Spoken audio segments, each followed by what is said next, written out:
Hello my dear students, welcome back to my class where every learning is enjoyable. और आज हम पढ़ेंगे potential energy के बारे में, यानी कि potential energy of a system of charges. ठीक है, तो इससे पहले हम जो है वो इलेक्ट्रिक पोटेंशियल के कॉन्सेप्ट को जो है वो हम पूरा से समझ चुके हैं। ठीक है, उस पर बेस्ड हमने जो है कुछ क्वेश्चंस भी कर लिए हैं। तो आगे बढ़ते हैं, हमारा आज का topic potential energy of a system of charges. अब ध्यान से देखिए, जैसे हमने इलेक्ट्रिक पोटेंशियल पढ़ा था, अगर मैं बात करूं तो इलेक्ट्रिक पोटेंशियल से पहले हमने पढ़ा था पोटेंशियल डिफरेंस को पढ़ा था। अरे बात समझ में? सो सेम यहाँ पे अगर मैं बात करूं और कि अगर किसी सिंगल चार्ज के कारण क्या कोई जो है वो पोटेंशियल एनर्जी होती है। पोटेंशियल एनर्जी बोलो चाहे इलेक्ट्रोस्टैटिक पोटेंशियल एनर्जी बोलो, दोनों एक ही बात है। बिकॉज हम इलेक्ट्रोस्टैटिक पढ़ रहे हैं तो हम यहाँ पे इलेक्ट्रोस्टैटिक पोटेंशियल एनर्जी की बात करेंगे। ठीक है, तो सेम वही कि अगर मैं किसी पर्टिकुलर पॉइंट की बात करूं, अगर मुझे उस पर जो है वो इलेक्ट्रिक पोटेंशियल फाइंड करना हो, पता करना हो, तो वो मैं नहीं बता सकता था। अरे बात समझ में? तो सेम यहाँ पे भी यही है कि अगर आप किसी पर्टिकुलर पॉइंट की बात करो सिंगल चार्ज के कारण कि बताइए यहाँ पे कितनी जो है वो पोटेंशियल एनर्जी होगी, तो आपका आंसर होगा क्या? 0। तो सेम यहाँ पे भी यही है। तो आपको पोटेंशियल एनर्जी से पहले पढ़ना होगा चेंज इन पोटेंशियल एनर्जी। आई बात समझ में? तो सपोज अगर मैं बात करूं कि ध्यान से देखो, अगर मेरे पास में एक चार्ज है, यहाँ पे एक क्यू चार्ज है। ठीक है, इससे अगर मैं यहाँ पे कोई डिस्टेंस आर डिस्टेंस पे अगर यहाँ पे कोई पी पॉइंट है, अगर मैं यहाँ पे मतलब आपसे पूछूं कि बताइए कि यहाँ कितनी पोटेंशियल एनर्जी है, तो आपका आंसर होगा 0। ये ध्यान रखना। ठीक है, तो मतलब जैसा हमने पोटेंशियल के बारे में पढ़ा था, अगर मैं पूछूं कि किसी पर्सन का पोटेंशियल कितना है, तो आप नहीं बता सकते। अरे बात समझ में? और अगर मैं दो पर्सन को खड़ा कर दूं और फिर पूछूं कि बताइए इनके बीच में पोटेंशियल डिफरेंस कितना है, तो वो आप बता सकते हो। तो यानी पोटेंशियल डिफरेंस जैसी चीज जो है वो पॉसिबल है। लेकिन पोटेंशियल के लिए हमने क्या किया था? एक अजम्पशन लिया था। वो अजम्पशन ये लिया था कि हम चार्ज को कहां से लेके आ रहे थे, उस पॉइंट पे इनफाइनाइट से लेके आ रहे थे। तो सेम यहाँ पे भी हमें यही करना पड़ेगा। तो यहाँ पे भी हमें जो है क्या निकालना पड़ेगा? चेंज इन पोटेंशियल एनर्जी पता करना होगा। पोटेंशियल एनर्जी किसी पॉइंट के लिए हम डिफाइन नहीं कर सकते और ये फिजिक्स में डिफाइन नहीं है। ठीक है, सो अगर मैं इस पर्टिकुलर चार्ज से बात करूं, इस पॉइंट पे कितनी पोटेंशियल एनर्जी है, तो आपका आंसर होगा कितना? 0 है। हाँ, अगर मैं इससे पूछूं कि कितना इलेक्ट्रिक फील्ड है, आपका आंसर होगा kq/r²। अगर मैं आपसे पूछूं कितना पोटेंशियल है, अगर जब आप इसको इंफिनिटी से लेके आ रहे हो, तो आपका आंसर क्या होगा? kq/r होगा। ठीक, और पोटेंशियल क्या थी? स्केलर क्वांटिटी थी। नाउ यहां आ जाते हैं हम कि इस चार्ज के कारण इस पॉइंट पे पोटेंशियल एनर्जी क्या है? 0। तो मैं यहाँ पे लिख सकता हूँ कि for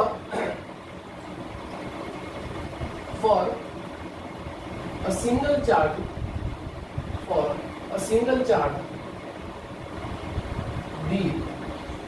the potential energy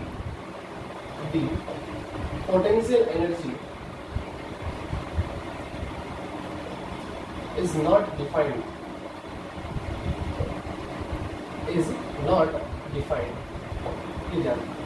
किसी सिंगल चार्ज के लिए पोटेंशियल एनर्जी क्या है? डिफाइंड नहीं है। हाँ, अगर मैं बात करूं, अगर जैसे कि मान लो कि 2 पॉइंट ले लेता हूं, एक पॉइंट यहां ले लेता हूं, एक पॉइंट यहां ले लेता हूं। ठीक है, और इस पॉइंट को मैं क्या मानूंगा? मान लो ये मेरे पास में कौन सा पॉइंट है? इनिशियल है। ठीक है, ये मेरे पास में क्या? इनिशियल है। ठीक है, अब यहां अच्छा एक चीज बता देता हूं कि जो पोटेंशियल एनर्जी है वो किसके लिए डिफाइंड है? सिस्टम ऑफ चार्जेस के लिए डिफाइंड है। ये ध्यान रखना। पोटेंशियल एनर्जी किसके लिए डिफाइंड है? सिस्टम ऑफ चार्जेस के लिए डिफाइंड है। यानी कि ये मेरे पास में अगर मैं बात करूं कि एक सिंगल चार्ज है, इसके लिए तो नहीं होगी, बट मैंने यहाँ पे इसीलिए यही लिखा है कि potential energy of a system of 2 charges. ठीक है, यानी अगर आपके पास में 2 चार्ज है, तो वहां आप जो है पोटेंशियल एनर्जी जो है डिफाइन कर सकते हो। तो यानी कि अगर मैं बात करूं कि पोटेंशियल एनर्जी के लिए, तो U final minus U initial is equal to external work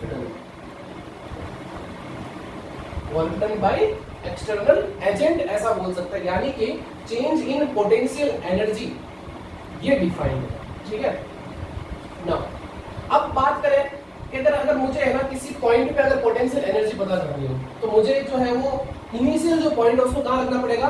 infinity पे रखना पड़ेगा। तब जाके मैं बोल सकता हूँ कि इस पॉइंट पे क्या है? पोटेंशियल एनर्जी इतनी है। और वो पोटेंशियल एनर्जी क्या होगी? उस किए गए वर्क डन के इक्वल होगी। यानी कि अगर हम किसी सिस्टम पे अगर कोई वर्क करता है, तो वो किसकी फॉर्म में स्टोर हो जाता है? वो पोटेंशियल एनर्जी की फॉर्म में जो है वो स्टोर हो जाता है। क्लियर है? सो यही चीज मैं यहाँ पे करने वाला हूँ कि मान लो कि मेरे पास में ये 2 पॉइंट है। ठीक है, ये 2 पॉइंट, एक पॉइंट ए है और एक पॉइंट बी है। ठीक है, और मेरे पास में 2 चार्ज है।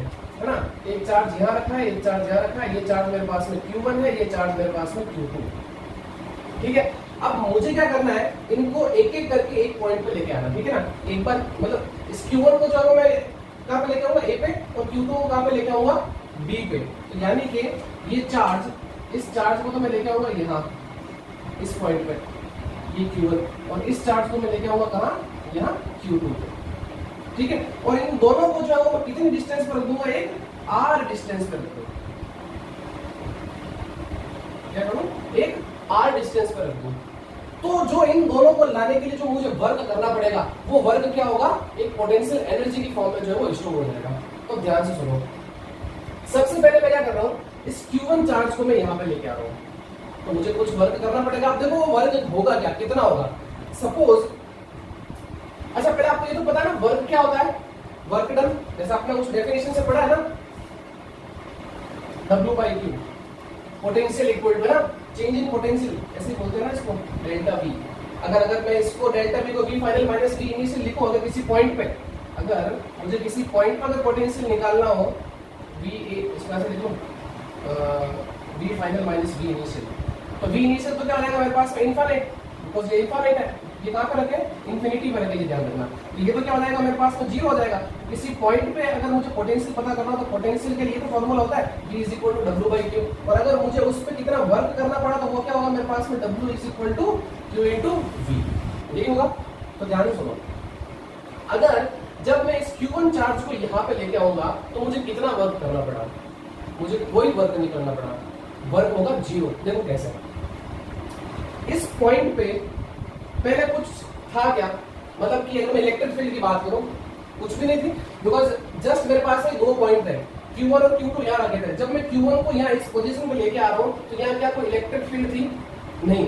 क्या यहाँ कोई चार्ज था, अगर चार्ज होता उसके कारण क्या होती, इलेक्ट्रिक फील्ड बनती, और उस पॉइंट पे क्या बनती, जो इलेक्ट्रिक पोटेंशियल भी होता। मान लो अगर इसके आसपास अगर कोई चार्ज रखा हुआ होता, अगर इसके आसपास कोई चार्ज रखा हुआ होता तो इसका मतलब क्या होता, यहाँ पे कोई ना कोई पोटेंशियल बनता, और इस चार्ज को लेके आ रहे हो, ये तो है Q × V, तो Q2 क्या, जिस चार्ज को आप लेके आ रहे हो, और V क्या, उस जगह का पोटेंशियल, तो वो तो मेरे पास में है ही नहीं। तो इसका मतलब जो मेरे पास में, इसको ऐसा लिखूं, work done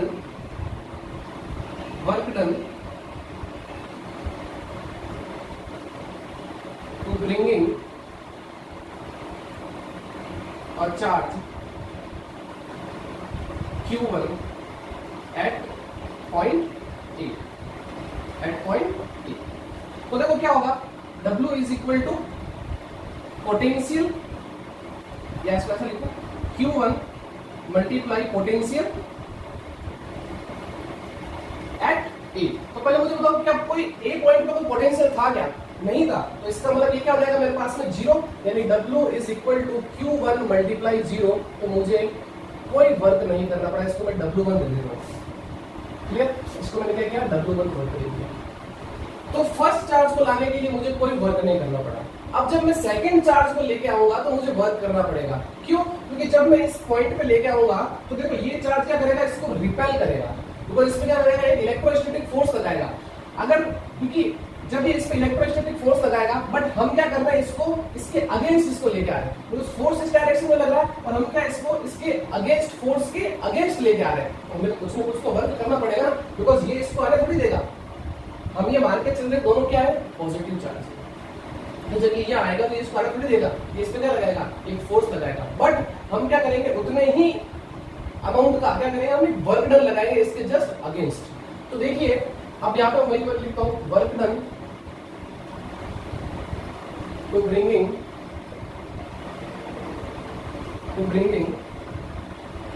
a charge Q2 at point B। अब देखिए मुझे B पर इस चार्ज Q को लाने के लिए जो वर्क डन करना पड़ा वो क्या होगा, W2 × Q2, W2 = Q2 multiply, ये हो जाएगा मेरे पास में पोटेंशियल एट B पॉइंट। तो अब देखो जब ये चार्ज यहाँ पे आ रहा होगा तो क्या इस चार्ज के कारण इस पॉइंट पे इलेक्ट्रिक पोटेंशियल बनेगा, हमने पढ़ा ना, electric potential due to a point charge KQ/R होता है कि नहीं होता है। तो इसका मतलब इसका जो पोटेंशियल बनेगा एट बी वो किसके कारण बनेगा, इस चार्ज के कारण बनेगा। सो मेरे पास में जो वर्क डन होगा W2 हो जाएगा मेरे पास में Q2 multiply K Q1 upon R। आगे बात समझ में, क्योंकि इससे पहले ये था और इस चार्ज के कारण इस पॉइंट पे कुछ ना कुछ तो पोटेंशियल बना होगा, वो हमने पढ़ा K Q बाई R। अब इसको जो है मैं एक साथ लिख लेता हूं, तो W इज इक्वल टू हो जाएगा मेरे पास में K Q1 Q2 upon R। और जो ये वर्क डन है, जो ये वर्क डन है, चलो पहले इसको ऐसे लिख लेते हैं, W2 लिख लेते हैं। नाउ टोटल वर्क डन की बात कर लेते हैं। Total work done, total work done तो मेरे पास हो जाएगा W is equal to W1 plus W2, so 0 plus K Q1 Q2 upon R। So W is equal to ये हो जाएगा मेरे पास में K Q1 Q2 upon R। और यही जो मेरे पास में वर्क है किसकी फॉर्म में स्टोर हो जाएगा, पोटेंशियल एनर्जी की फॉर्म में स्टोर हो जाएगा। यानी कि ये आपके पास में फॉर्मूला आ चुका है electric potential of a system of two charge. यानी अब मेरे पास में दो चार्ज है तो उसके लिए फॉर्मूला ये होता है K Q1 Q2 upon R। Clear है तक? सो ये था मेरे पास में इलेक्ट्रिक पोटेंशियल का कॉन्सेप्ट। तो इसीलिए जो हम जो चार्ज को लेके आते हैं वो कहां से लेके आते हैं, इंफिनिटी से लेके आते हैं। तो ये तो मेरे पास में क्या हो गया, इनिशियल हो गया ना, और ये मेरे पास में क्या हो गया, फाइनल हो गया। तो आप यहाँ पे भी अगर करो ना W final minus W initial, तो W इनिशियल को आप क्या मानोगे, 0 मानोगे। बिकॉज क्यों, क्योंकि वो कहाँ पे, इंफिनिटी पे, इसलिए। तो सेम यहाँ पे भी यही है। तो जो वर्क होगा वो किसकी फॉर्म में स्टोर होगा, एनर्जी की फॉर्म में स्टोर होगा। नाउ एक एग्जांपल लेते हैं। तो एग्जांपल ये मेरे पास है कि two protons are placed at the distance 6 into 10 to the power minus 15. Calculate the mutual electrostatic potential energy. अरे बात समझ में, पोटेंशियल एनर्जी बोलूं तो वो कौन सी है, आप दिमाग में रखना, इलेक्ट्रोस्टैटिक पोटेंशियल एनर्जी है ऑफ प्रोटॉन इन जूल। ठीक है, तो अगर बात करें दोनों ही प्रोटॉन है तो इसका मतलब दोनों ही चार्ज क्या है, सेम है। यानी अगर बात करूं मैं Q1 इक्वल टू Q2 की, तो वो क्या है, सेम है। और वो कितनी, 1.6 into 10 to the power minus 19 coulomb. ठीक है, डिस्टेंस आपको दे दी, कितने डिस्टेंस पर है, 6 into 10 to the power minus 15 metre. आपको क्या करनी है, इलेक्ट्रोस्टैटिक पोटेंशियल एनर्जी कैलकुलेट करनी है। So U is equal to आपके पास हो जाएगा K Q1 Q2 upon R। और U is equal to K की वैल्यू आपको पता है 9 into 10 to the power 9। Q1 और Q2 की वैल्यू आप रख लो यहाँ पे, 1.6 into 10 to the power 9, 1.6 into 10 to the power minus 19, sorry 9 में 19। और R कितना देगा, 6 into 10 to the power minus 15। सो आप इसको कैलकुलेट करोगे तो आपके पास में आंसर आ जाएगा जूल। ठीक है, और अगर आपको इलेक्ट्रॉन वोल्ट में पूछे तो इलेक्ट्रॉन वोल्ट के लिए आपको पता है 1 इलेक्ट्रॉन कितना होता है, 1.6 into 10 to the power minus 19। उससे डिवाइड कर देना, आपके पास आंसर किसमें आ जाएगा, इलेक्ट्रॉन वोल्ट में। क्लियर? तो ये था concept potential energy of a system of two charges. इसके बाद हम पढ़ेंगे कि अगर मेरे पास में 3 चार्ज हो तो क्या पोटेंशियल एनर्जी होती है। तो फटाफट इसका स्क्रीनशॉट लीजिए, फिर हम जो है वो आगे बढ़ते हैं। सो स्टूडेंट्स, अब हम स्टार्ट करते हैं हमारा अगला टॉपिक जो है potential energy of a system of 3 charges. तो देखिए ये मेरे पास में जो है वो 3 चार्ज जो है वो कुछ इस तरीके से रखे हैं। इन दोनों चार्जेस के बीच की डिस्टेंस R12, इन दोनों चार्जेस के बीच की डिस्टेंस R23 और इन दोनों चार्जेस के बीच की डिस्टेंस R31। और सपोज ये चार्ज जो है वो तीनों ही चार्ज कहाँ रखे हैं, इन्फिनिटी पे रखे हैं। ठीक है ना, एक यहाँ रखा है, एक यहाँ रखा है और एक यहाँ रखा है, मान लो कहीं पे। ठीक है ना, ये तीनों चार्ज यहाँ पे रखे। अब मुझे क्या करना पड़ेगा, पहले अगर मैं इसको U final minus U initial करूँ या W फाइनल माइनस जो है W इनिशियल करूँ, तो W इनिशियल मुझे क्या मानना पड़ेगा, इन्फिनिटी पे मानना पड़ेगा। और इन्फिनिटी पे क्या कार्य या पोटेंशियल एनर्जी क्या होती है, 0 होती है। ठीक है ना, तो सबसे पहले मुझे क्या करना पड़ेगा, 1/1 जो है इनको लेके आना पड़ेगा। तो ये कहाँ पे रखे, एट इन्फिनिटी पे रखे। ठीक है, तो सबसे पहले इस पॉइंट की बात करते हैं। तो ये पॉइंट मैं दे देता हूँ A पॉइंट, ये पॉइंट मेरे पास में B और ये पॉइंट मेरे पास में C। ठीक है, अभी ये कुछ नहीं है। ठीक है ना, अभी 1/1 सबसे पहले Q1 को लेके आते हैं। तो Q1 को जब मैं यहाँ लेके आऊंगा, तो Q1 को यहाँ लेके आऊंगा तो मुझे कुछ ना कुछ वर्क करना पड़ेगा। तो वो वर्क लिखते हैं। ठीक है ना, तो the work done in bringing a charge Q1 from infinity to A, मुझे यहाँ पे लाने के लिए कितना वर्क करना पड़ेगा, सो will be 0 because there is no charge, ठीक है। उस अगर कोई चार्ज ही नहीं है तो इसका मतलब उससे कोई पोटेंशियल भी नहीं बनेगा और कोई इलेक्ट्रिक फील्ड भी नहीं बनेगी, तो इसका मतलब उससे किया गया जो वर्क होगा वो मेरे पास में कितना होगा, 0 होगा। बोलो क्लियर है यहाँ तक, ठीक है। अब मैं क्या करूंगा, इस Q2 को लेके आऊंगा, तो देखो अब मैं Q2 को लेके आ रहा हूँ, तो Q2 को मैं यहाँ पे लेके आ रहा हूँ, ठीक है। तब जब मैं Q2 को यहाँ लेके आऊंगा तो उसके लिए इसको देखो, इसके कारण, इस चार्ज के कारण यहाँ पे कुछ ना कुछ तो पोटेंशियल बनेगा, आगे बात समझ में। तो मैं लिखता हूँ the work done in bringing a charge Q2 from infinity to B, तो उसके लिए कुछ ना कुछ वर्क डन होगा। वो वर्क डन कैसे निकालेंगे, तो देखो W2 is equal to Q2 multiply potential due to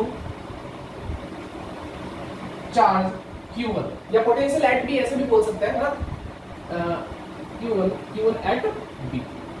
तो वो मेरे पास में देखो कितना आएगा, so W2 is equal to Q2 multiply, अब इस Q1 चार्ज के कारण इस पॉइंट पे जो पोटेंशियल बनेगा वो होगा मेरे पास में K Q1 अपॉन R12। तो मेरे पास में जो वर्क डन आया वो क्या आया, K Q1 Q2 upon R12। ये मेरे पास में जो है वो वर्क डन आ चुका है। इसको इक्वेशन नंबर 2 ले देता हूं, इसको इक्वेशन नंबर 1 ले देता हूं। क्लियर। अब ध्यान से देखना, अब यहाँ पे सबसे बड़ा खेल है, अब इस Q3 को मैं यहाँ पे लेके आ रहा हूं, तो देखो इसके लिए क्या होगा, work done in bringing a charge Q3 from infinity to C। C point तक लाने के लिए मुझे कितना वर्क करना पड़ेगा, तो ध्यान से देखो W3 is equal to Q3 multiply potential due to, अब ध्यान से देखना, अब जब ये यहाँ आएगा तो इसको किसका पोटेंशियल मिलेगा, एक तो इसका भी पोटेंशियल देखने को मिलेगा और इसका भी पोटेंशियल देखने को मिलेगा। अरे बात समझ में, जब मेरे पास में जब Q1 की बात की तो कोई पोटेंशियल था ही नहीं, तो वहां पे वर्क मुझे करना ही नहीं पड़ा। जब मैं Q2 को लेके आया तो मुझे Q1 के कारण पोटेंशियल मिला, और जब मैं अब Q3 को लेके आऊंगा तो मुझे Q1 और Q2 दोनों के कारण पोटेंशियल मिलेगा ना, तो इसलिए यहाँ पे लिखूंगा potential due to Q1 and Q2 at C, ठीक है। तो देखो मेरे पास में क्या हो जाएगा, W3 is equal to Q3, तो देखो सबसे पहले तो Q1 की बात कर रहे थे, तो Q1 के कारण क्या होगा, K Q1 अपॉन R1 या R31 जो भी ले लो, plus K Q2 divided by R23। ये तो दोनों का पोटेंशियल क्या करेंगे, हम ऐड करेंगे ना, इसका भी पोटेंशियल और इसका भी पोटेंशियल, तो K Q1 अपॉन R31 और K Q2 अपॉन R23। Now so W3 is equal to Q3, तो अब क्या करें, इसको मल्टीप्लाई करते हैं अंदर, तो ये हो जाएगा देखो K Q1 Q3 upon R31 plus K Q2 Q3 upon R23। ये है मेरे पास में वर्क डन, ये है मेरे पास में वर्क डन, जब Q3 को जो है मैं यहाँ पे C पॉइंट पे लेके आ रहा हूँ, ठीक है। अब मैं निकालता हूँ क्या, total work done, so total work done, तो टोटल वर्क डन क्या हो जाएगा मेरे पास में, W is equal to W1 plus W2 plus W3, यही तो होगा, अंदर को वैल्यूज यहाँ पे, so W is equal to W1 तो मेरे पास में 0, W2 ये रहा मेरे पास में K Q1 Q2 upon R12 plus K Q2 Q3 upon R23 plus K Q3 Q1 upon R31, यानी ये वैल्यूज भी मैंने यहाँ दी। इसको इस तरह लिख दिया, इसको यहाँ लिखा कि सिमेट्री अच्छे से बने रहे ना, 1 2 2 3 फिर 3 1, इसलिए तो एक थोड़ा सा एक साइकिल बना दी मैंने इस तरीके से, है ना। तो इस जीरो का तो यहाँ से हटाने का कोई मतलब भी नहीं है। तो जो ये वर्क हुआ मेरे पास में किसकी फॉर्म में स्टोर हो गया, ये पोटेंशियल एनर्जी की फॉर्म में स्टोर हो गया। तो यही मेरे पास में जो है वो क्या है, पोटेंशियल एनर्जी है, ठीक है। ये मेरे पास में क्या है, पोटेंशियल एनर्जी। क्लियर है यहाँ तक? सो ये है मेरे पास में potential energy of system of 3 charges. मान लो अगर 4 चार्ज दे रखे होते हैं, मान लो एक चार्ज और आ जाएगा, मान लो यहाँ पे एक चार्ज और आ जाए, तो देखो उसको किस किस का पोटेंशियल मिलेगा, Q1 का भी मिलेगा, Q2 का भी मिलेगा और Q3 का भी मिलेगा। तो इसके साथ में देखो क्या क्या ऐड हो जाएगा, प्लस के Q1 Q4 upon R14 plus के Q2 Q4 upon R24 plus के Q1 Q3 Q4 upon R34। तो यानी कि इन तीनों के कारण जो पोटेंशियल होगा वो भी साथ में ऐड हो जाएगा। अगली बात समझ लो। तो इस तरीके से जो है वो हम करते हैं। तो आपके अकॉर्डिंग, आपके सिलेबस के अकॉर्डिंग देखें तो ये आपके लिए जो है वो मतलब जो पोटेंशियल एनर्जी है वो 3 सिस्टम के लिए ही है। ठीक है, तो चलिए अब हम जो है वो एक एग्जांपल करते हैं। वो एग्जांपल देखो कुछ इस तरीके से है कि आपको जो है वो 3 चार्ज दे रखे हैं, एक -4Q, एक +Q और एक +2Q। ठीक है, और आपको क्या करना है, कैलकुलेट जो है पोटेंशियल एनर्जी जो है वो निकालना है, टोटल पोटेंशियल एनर्जी क्या होगी। और आपको Q की वैल्यू दी है 1 × 10⁻⁷ कूलम और यहाँ से आपको दी कितनी 0.10 जो है वो इसकी क्या है साइड है, मतलब A की वैल्यू है। ठीक है, और मैंने क्या किया इन चार्जेस को दे दिया नंबर 1, नंबर 2 और नंबर 3। तो जो मेरे पास में देखो जो टोटल पोटेंशियल एनर्जी होगी वो अभी मैंने पढ़ा है वो क्या होगी, K Q1 Q2 upon R12 plus K Q2 Q3 upon R23 plus K Q3 Q1 upon R31। मतलब अगर मेरे पास में 3 चार्जेस और 3 चार्जेस के लिए मेरे पास में ये तो फॉर्मूला है। क्लियर? तो चलिए अब वैल्यूज रख लेते हैं इनकी सबकी। तो देखो K Q1, तो Q1 तो मेरे पास में कितना है -4Q। अच्छा एक चीज बता देता हूं मैं आपको, यहाँ पे जो हम Q1 और Q2 को लेंगे वो किसके साथ में लेंगे, विथ साइन लेंगे, ये ध्यान रखना। तीनों को हम किसके साथ लेंगे, विथ साइन, ये ध्यान रखना। यहाँ पे लिख ले तो take Q1 Q2 Q3 with sign, ये ध्यान रखना। Q1 Q2 Q3 के कैसा लेंगे, साइन के साथ में लेंगे। ठीक है ना? सो ये देखो, तो ये मेरे पास में है बिकॉज क्योंकि अगर ये वेक्टर क्वांटिटी होती तो मैं क्या लेता इनको साइन के साथ ले सकता था ना। जैसे आपने इलेक्ट्रिक फील्ड और इलेक्ट्रिक फोर्स जो पढ़े थे अपने वहां पे जो है वो उनको साइन के साथ में नहीं लिया था, बिकॉज वहां हम क्या लेते थे, सिर्फ उनका मैग्नीट्यूड लेते थे। बट अगर बात करूं मैं पोटेंशियल की और पोटेंशियल एनर्जी की, तो वो क्या है, एक स्केलर क्वांटिटी। आगे बात समझ, पोटेंशियल भी क्या है, स्केलर क्वांटिटी, और ये जो मेरे पास है पोटेंशियल एनर्जी वो भी क्या है, स्केलर क्वांटिटी। सो यहाँ पे जो मैं लूंगा उसको साइन के साथ में लूंगा। सो के Q1 Q2, तो Q2 क्या है मेरे पास में, Q divided by A plus के Q2 Q3 divided by A plus के Q3 और फिर आ जाएगा मेरे पास में क्या, Q1 divided by A। Clear? अब देखो यहाँ से क्या कॉमन आ रहा है, एक तो K कॉमन आ रहा है, देखो Q² और Q² ये भी कॉमन आ रहा है, और डिवाइडेड बाई कितना, A। ठीक है, ये भी कॉमन ले लिया। तो अंदर क्या बचा देखो, -4 प्लस ये कितना हो गया 2 और फिर ये कितना हो गया -8। चलो क्लियर है यहाँ तक? यहाँ से देखो -4, यहाँ से +2 और यहाँ से -8। 4 को 2 से -4 को 2 से मल्टीप्लाई करते हैं, -8 आ गया। Now U is equal to, इसकी वैल्यू रख ले अपन A की कितनी, 9 × 10⁻⁹। Q आपको देगा कितना, 1 × 10⁻⁷। इसका स्क्वायर करोगे तो ये हो जाएगा मेरे पास में, इसको -14 कर देता हूँ। ठीक है, और यहाँ से देखो कितना हो गया, -8 और ये -4, माइनस का 12 में से 2 चला जाएगा तो क्या मेरे पास माइनस का 10, तो वो ये हो जाएगा मेरे पास में माइनस का 10 डिवाइडेड बाई A मेरे पास में क्या है 0.1। क्लियर यहाँ तक? बस अब आपको क्या करना है, इसको सॉल्व करना है। तो सॉल्व करने के लिए देखो u इज इक्वल टू कितना हो जाएगा, इसको पॉइंट हटाऊंगा तो ये ऊपर जाएगा। ठीक है, तो यहाँ पे 10 लगा दूंगा यहाँ पे, तो देखो ये हो जाएगा 9 मल्टीप्लाई, अब पावर ऐड कर दो, देखो ये कितनी हो गई 9 10 और 11, यहाँ माइनस में बाहर ले लेता हूँ। ठीक है, कितने 11 हो गई, और 11 में से कितनी 14 माइनस हो जाएगी, तो पीछे कितनी बच गई मेरे पास में 10 की पावर -3 जूल।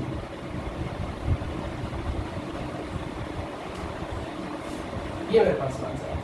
ठीक है, तो पोटेंशियल एनर्जी क्या है, नेगेटिव है, यानी 9 × 10 to the power -3 जूल। ठीक है, तो बस इस तरीके से जो क्वेश्चन आते हैं तो फटाफट इस चीज को नोट करिए, स्क्रीनशॉट लीजिए। ठीक है, तो स्टूडेंट्स आज की क्लास में बस इतना ही, मिलते हैं नेक्स्ट वीडियो में। और जो हमारा नेक्स्ट वीडियो लेक्चर होगा वो हमारे इस चैप्टर का लास्ट लेक्चर होगा। वहां पे हम जो है वो वर्क डन पढ़ेंगे कि किसी डायपोल को अगर हम किसी यूनिफॉर्म इलेक्ट्रिक फील्ड में रखते हैं तो उसको घुमाने में जो है हमको कितना वर्क करना पड़ता है उसके बारे में स्टडी करेंगे। तो आज जो है वो हमने इलेक्ट्रिक पोटेंशियल एनर्जी या इलेक्ट्रोस्टैटिक पोटेंशियल एनर्जी के बारे में पढ़ लिया। और उसमें हमने ये भी पढ़ा कि दो जो अगर मेरे पास में चार्ज हो आने वाला समय यानी potential energy of a system of two charges, उसके लिए फॉर्मूला क्या था, U = K Q1 Q2 R। इस तरीके से हमने जो है वो potential energy of system of three charges के लिए भी हमने पढ़ लिया। तो सबसे पहले हम क्या करते हैं, K Q1 Q2 R12, K Q2 Q3 R23 और K Q3 Q1 R31। तो बस आपके सिलेबस में जो वो दो टाइप्स के हैं, एक तो टू चार्जेस के कारण और एक थ्री चार्जेस के कारण। क्लियर है? तो आई होप आपको आज की क्लास में मजा आया होगा। तो मिलते हैं नेक्स्ट वीडियो में, तब तक ऐसे ही हंसते रहिए, मुस्कुराते रहिए और चैनल को ज्यादा से लाइक करिए, शेयर करिए, सब्सक्राइब करिए। Thank you.